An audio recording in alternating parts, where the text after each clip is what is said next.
Hey, welcome to Further in Christendom. I'm your host, Tyler McNabb, and I'm here today with a special guest, Dr. Joshua Sijuwade. How you doing today, man?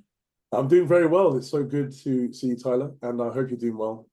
Yeah, the last time we saw each other in the real life, I think, was at like a BSPR Yeah, in like, I don't know, 2014 or something like that. Is that exactly. right? Yeah, that's correct. So I think it was in celebration of Swinburne's 80th or something like That's that, right. around that. So yeah, 10 years ago. We sat next to each other as we watched Yeah, Swinburne, go off on something. but it's interesting. 10 years later, he's still on it. So That's right. Yeah. No sign of stopping for him. yeah, exactly. But yeah, it was good to meet you then. Though I imagine a lot's happened in both of our lives in the last 10 years professionally. Very, yeah, very much so, very much so. And, And one of those things is you came out with a new book recently. yeah, So on analytic theism, it's a really big book. You could kill someone with it but, perhaps use it in a workout system, something like that. So yeah. I've had the chance to read it and really enjoyed it. And so yeah, with thoughts on your first book overall. Yeah, so yeah, I'm just happy I was able to finish it. So I'll tell you the story about it. So I wrote it, and when I got the contract from Routledge, it was 150, sorry, 150,000 words. I got it Hmm. contracted. When I finished it, it was actually 350,000 words. Wow. Yeah, I don't know what had happened there. So basically, I gave it to them and said, I really believe in this book. I think it's going to be so good. And they just said straight to me, we're not publishing this. I'm sorry. It's just too big. They said I need to cut it down. And so I said, okay. And I went to cut it down. And I cut it down to about 260,000 words, Okay. gave it back to them. And I said, please, can you take it? They said, actually, okay, they will this one time. So I was really surprised with that because this is my first book. And so for them to actually believe in it, to publish quite a large book, I was very grateful. And they had a great guiding hand in sort of editing it well and Awesome. stuff like that. So it was good and I really enjoyed it. So that was out the way.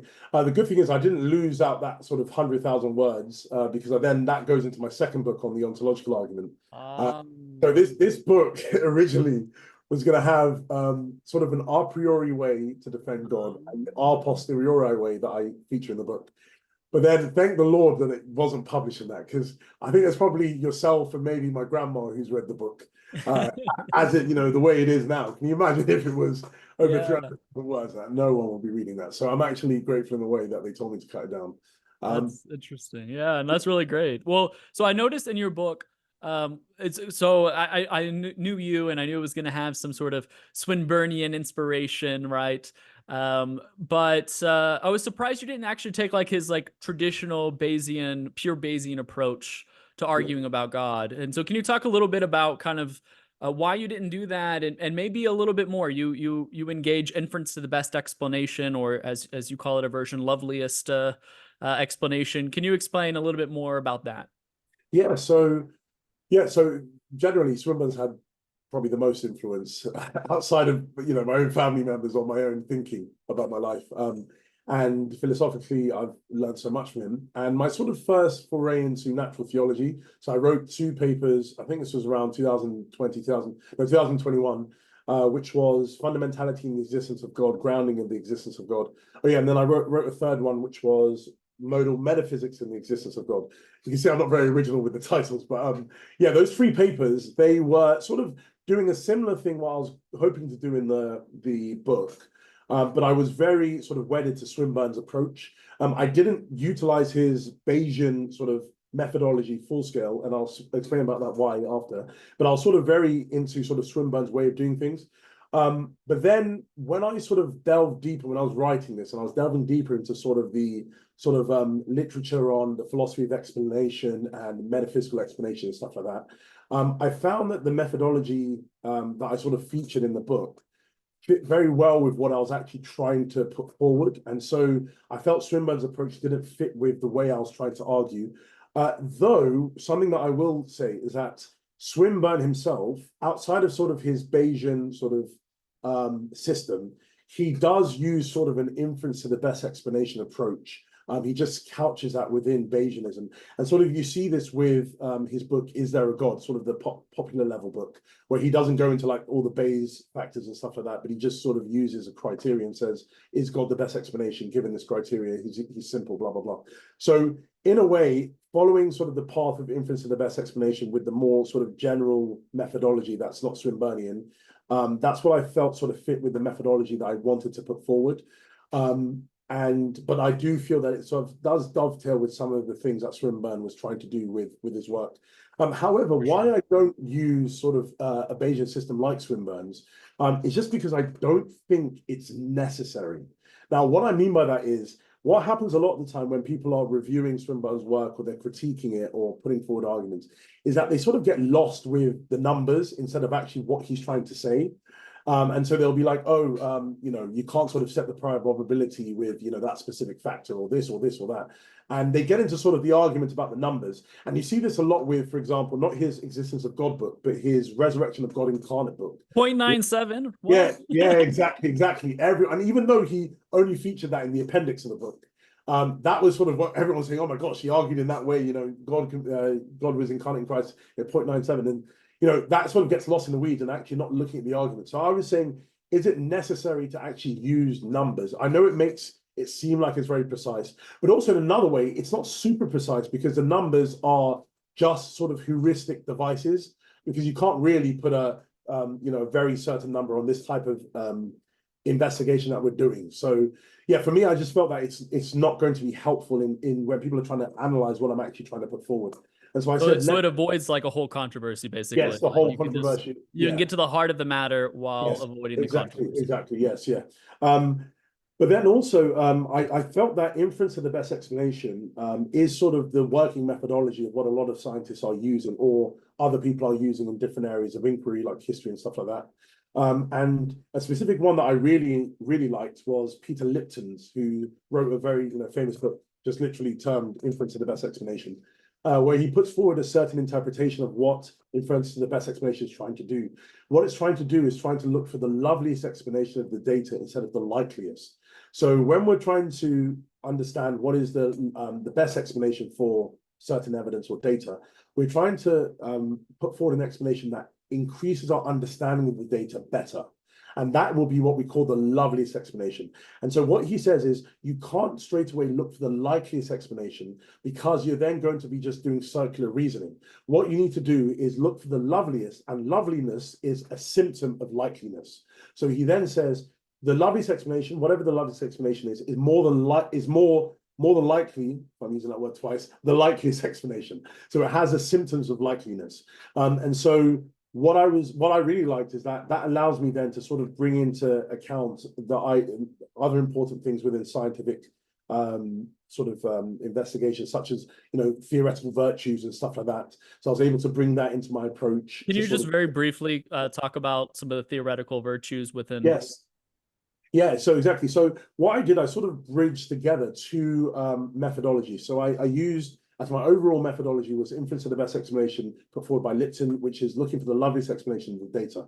But then Lipton, in his work, wasn't very explicit about what does it mean for something to be the loveliest explanation. So he doesn't really go into the nature of the virtues.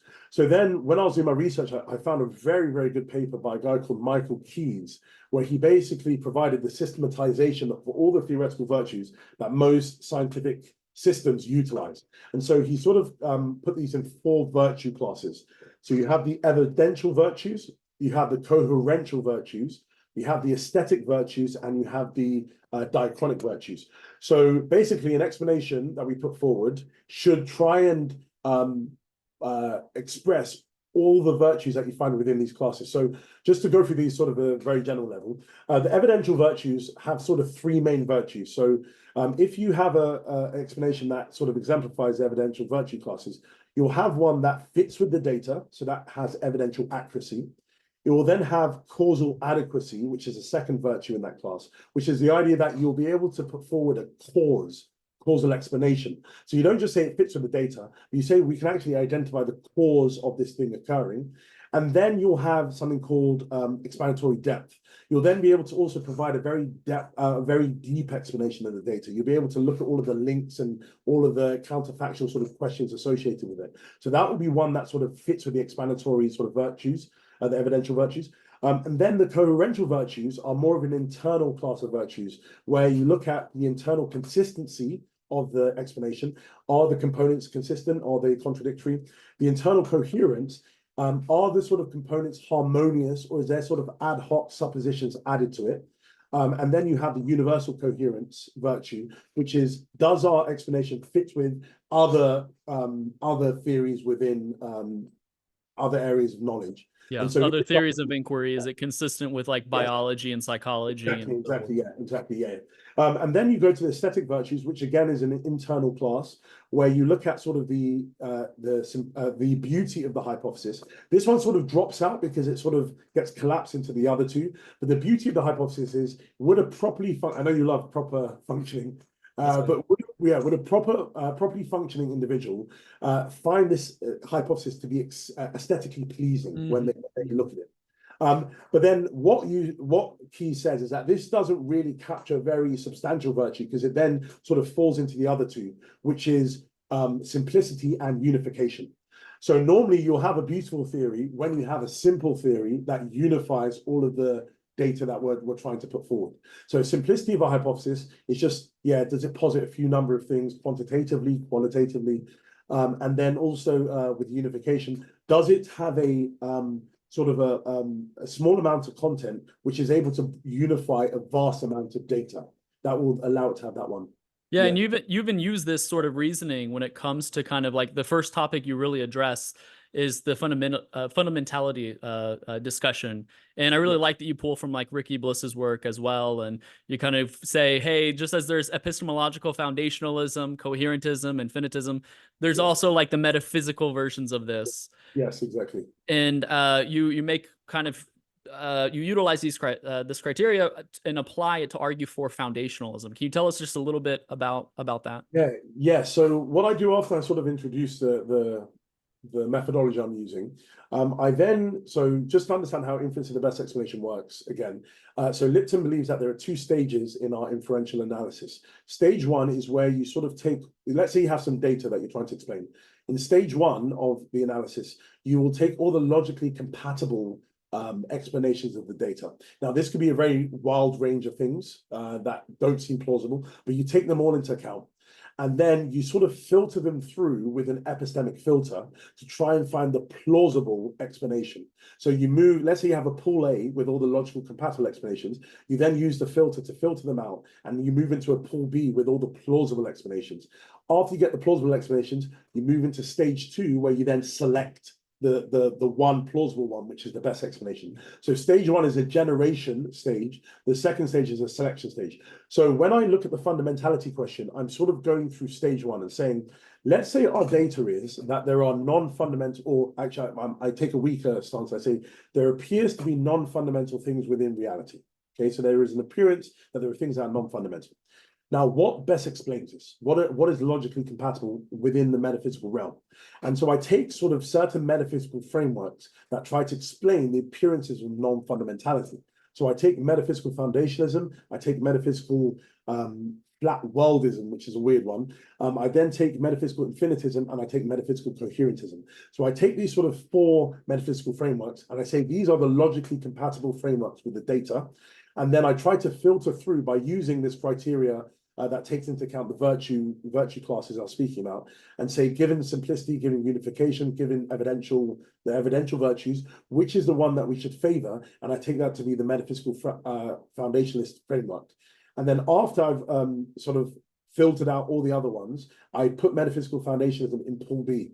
And then my second stage of analysis is then to select the best foundationalist theory within the foundationalist framework.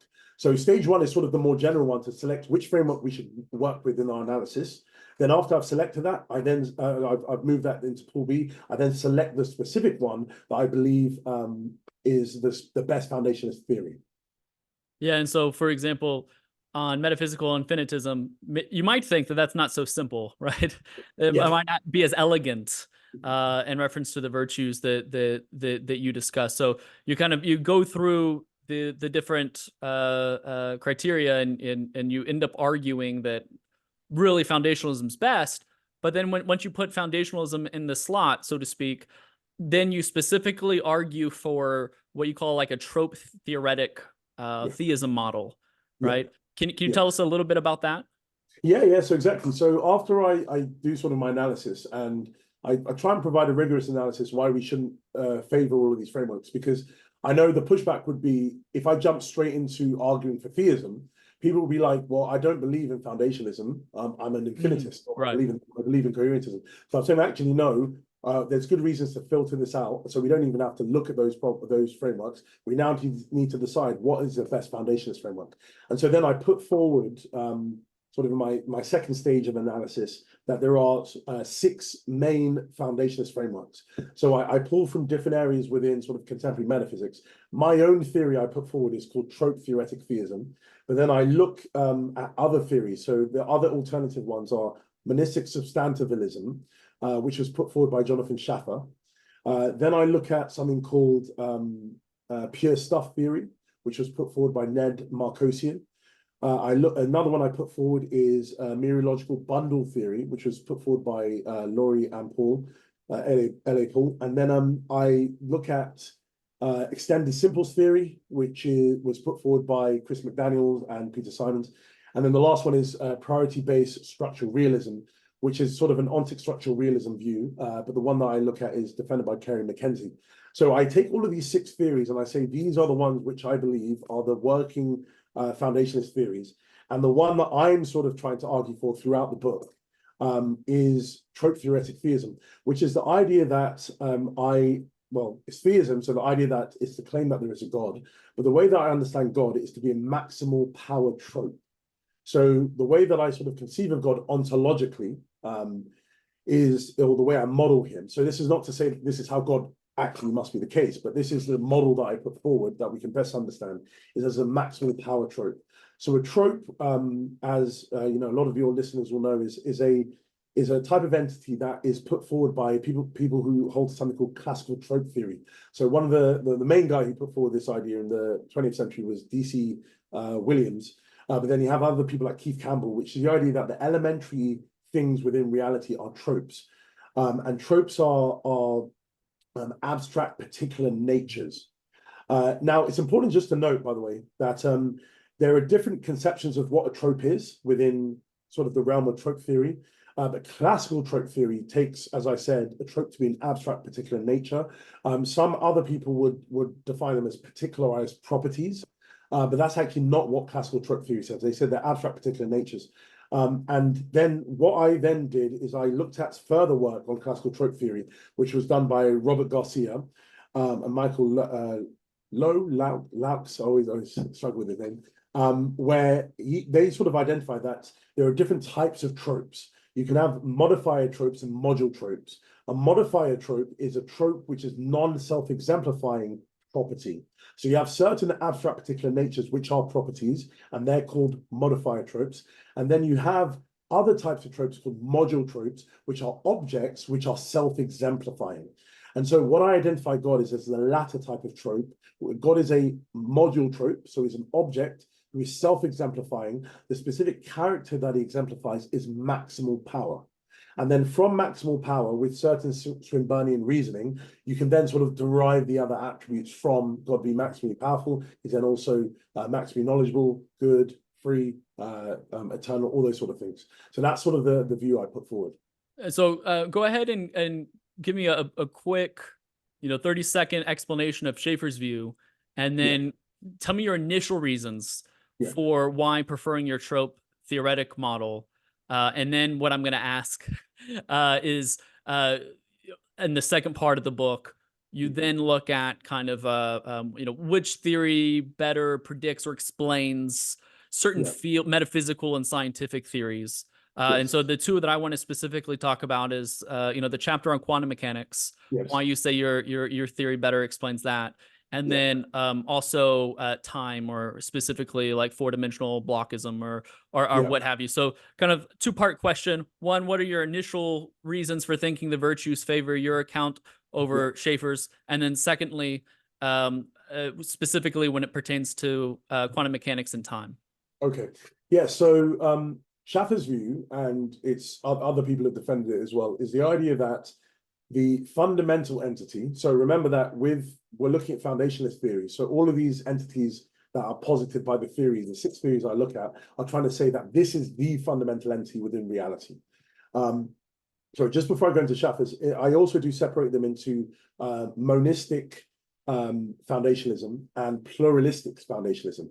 So there's some philosophers are monistic foundationalists in that they believe there's only a single entity who's fundamental, and then some are pluralistic foundationalists who believe that there are many entities that are fundamental. So Schaffer falls into the monistic camp. Same with me with the trope theoretic view, and also does pure stuff theory. But Schaffer's view is the idea that the space-time manifold is itself the fundamental entity. So that's a single fundamental entity. Whatever we identify through science as a space-time manifold, that is the fundamental entity, the single fundamental entity. And what this idea also includes is priority monism, which is actually independent from monistic substantialism. So substantialism is just the idea, well, specifically Schaffer's view is an identity view, where he takes the space-time manifold to be the fundamental entity, and all objects, so things like us, all macro objects like us, micro objects as well, they are identified as space-time regions. So the space-time is the fundamental thing, and then all the objects are space-time regions, which are the proper parts of the cosmos itself. So it sort of turns around the view where it's normally the small things that build up all the big things, but actually the big thing, the space-time universe, that is the thing which underpins everything else, which is a proper part of it as a space-time region of it. Now, why I favor my view over that and over Schaffer's and then over the other views is through sort of the methodology that I utilize. So what I then introduce, and I introduce in the chapter prior to this, or actually in this chapter as well, where I say the best way to sort of go about a stage 2 analysis. Now we've moved through the generation stage, we've looked at foundationalism, and we believe that this framework is the best. The best way for us to select this is by performing an internal assessment of the theories and an external assessment. And so where I introduce the theories, I perform an internal assessment. Now, an internal assessment is where I look at the virtues which are internal to the theory. So that's the coherential virtues and the aesthetic virtues. So I look at all the coherential virtues and see if they exemplify them, and I look at the aesthetic virtues and see if they exemplify them. And then if they do, they pass the internal assessment. And then in the other second part of the book, that's where I perform my external assessment, where I'm looking at an assessment of the theories in light of certain bodies of evidence. Now, why I sort of favor my view when I look at the internal assessment is that let's say we just go with trope theoretic theism and we go and look at the coherential virtues. There's no internal inconsistency with trope theoretic theism because all of the virtues, all of the attributes of God are stated and defined in a way that doesn't entail a contradiction. So sort of, again, utilizing, so Swinburne does have a part to play in my formulation of this theory. So, you know, with his work like coherence of theism and stuff like that, and also the work of Eugen Nagasawa, I've sort of got the idea that actually a maximally powerful being is one who entails attributes which don't seem to have any contradictions. They seem to cohere very well. So it's internally consistent. I also show it's internally coherent in that there's no ad hoc supposition.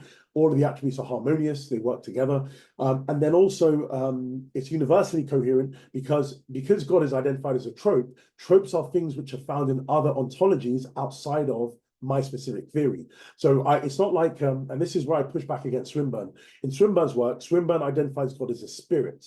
A spirit is something which a lot of philosophers will not identify as something that actually is a workable thing within their own ontologies.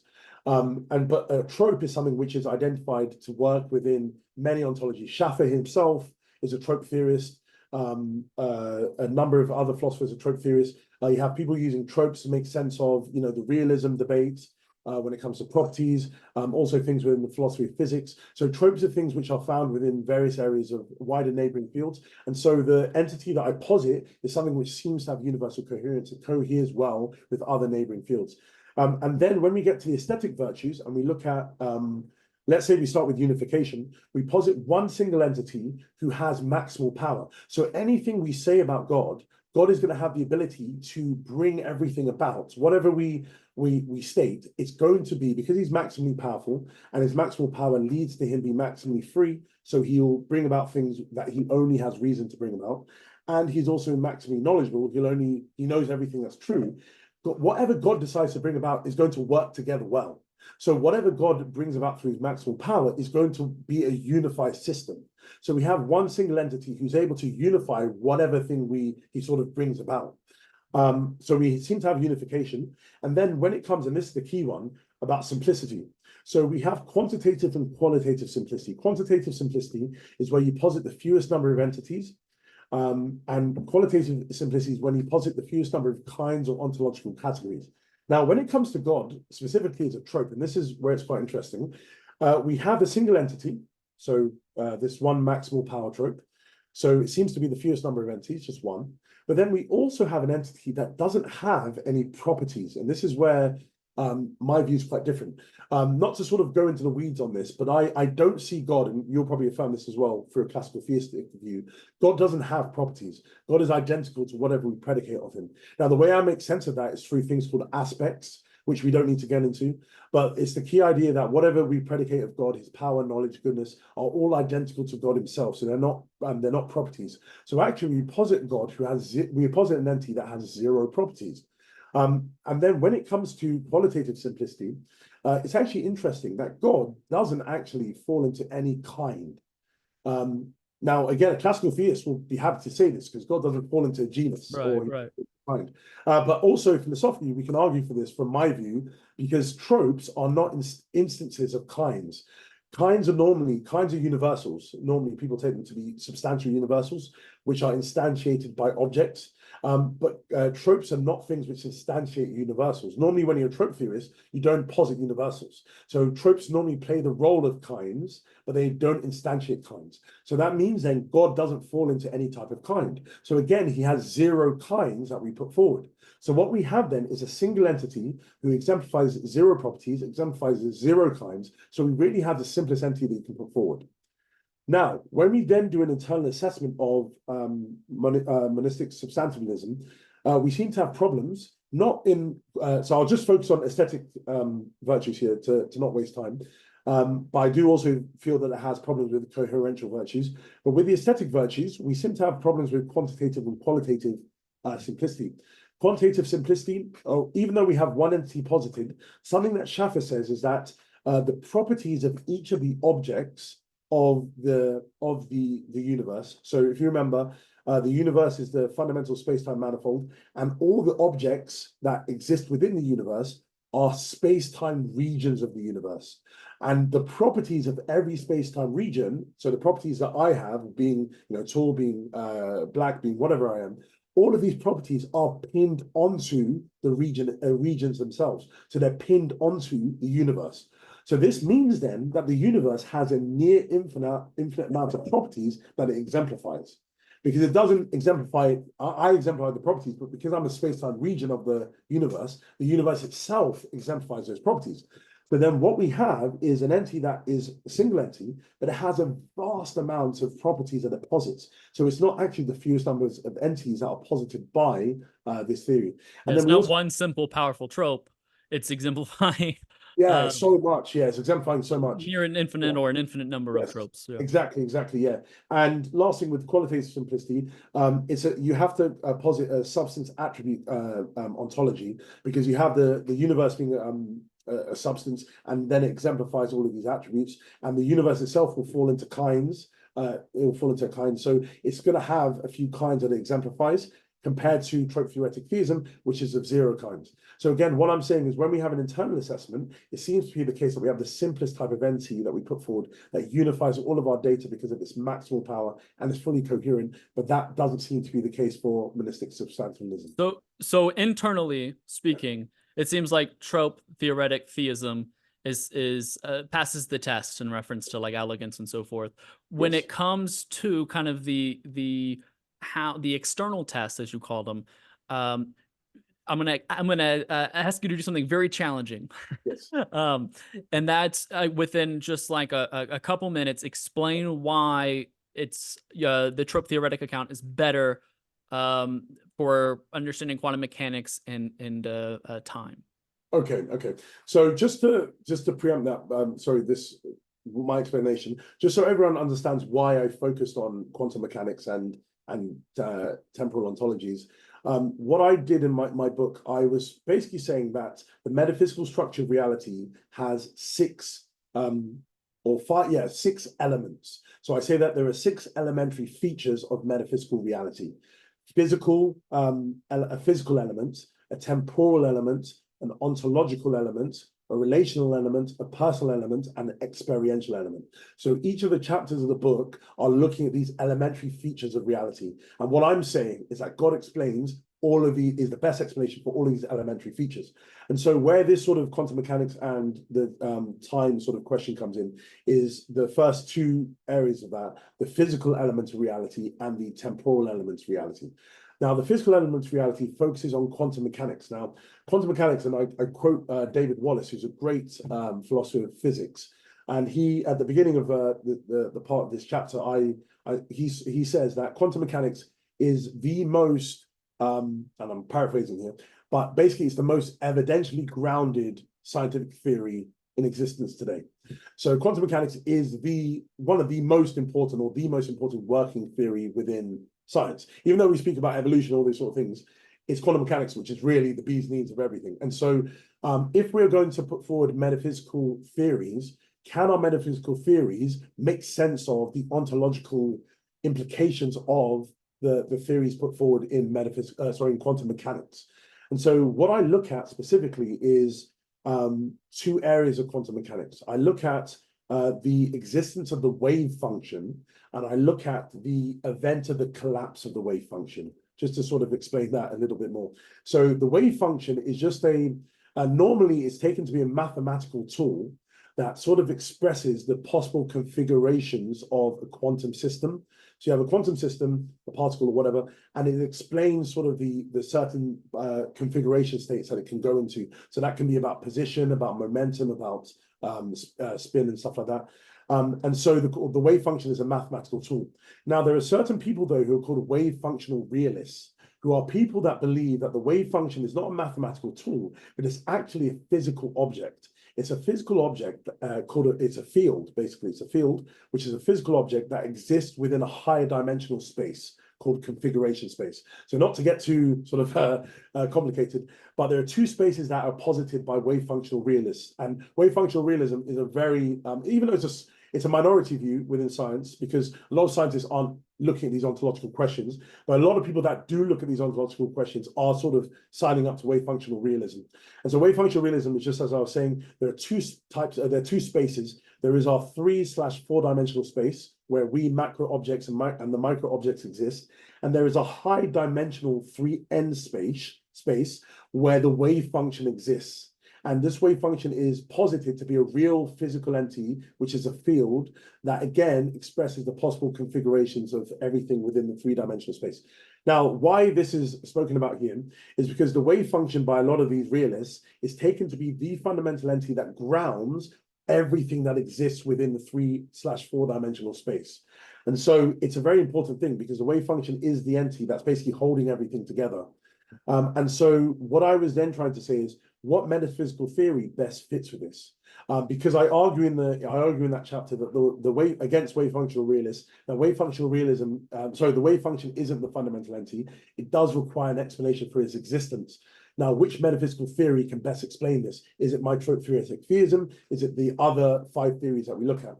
And what I argue for is that God as a trope best explains this, given certain axiological principles that I introduce. So I look at certain axiological principles.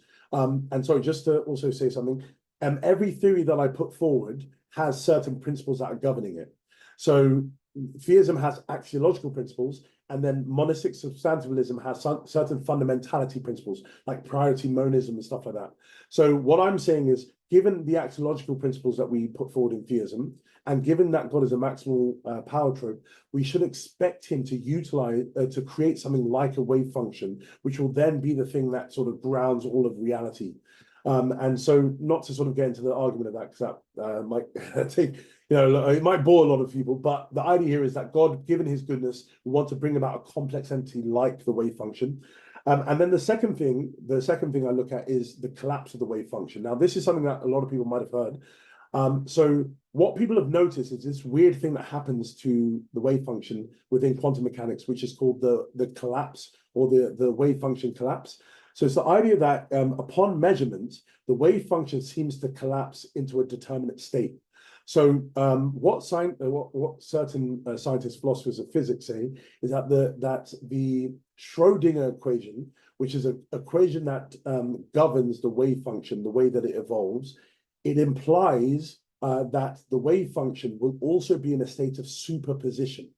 So superposition is just where, let's say a particle has spin up and spin down.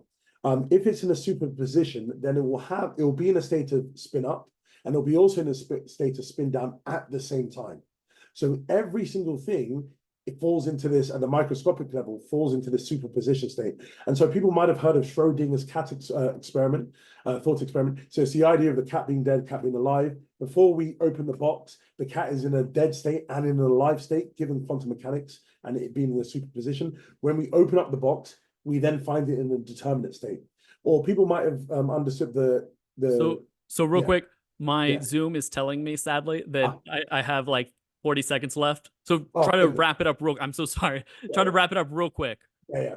So the key thing there is that the wave function collapses, and what is the best explanation for the wave function collapsing?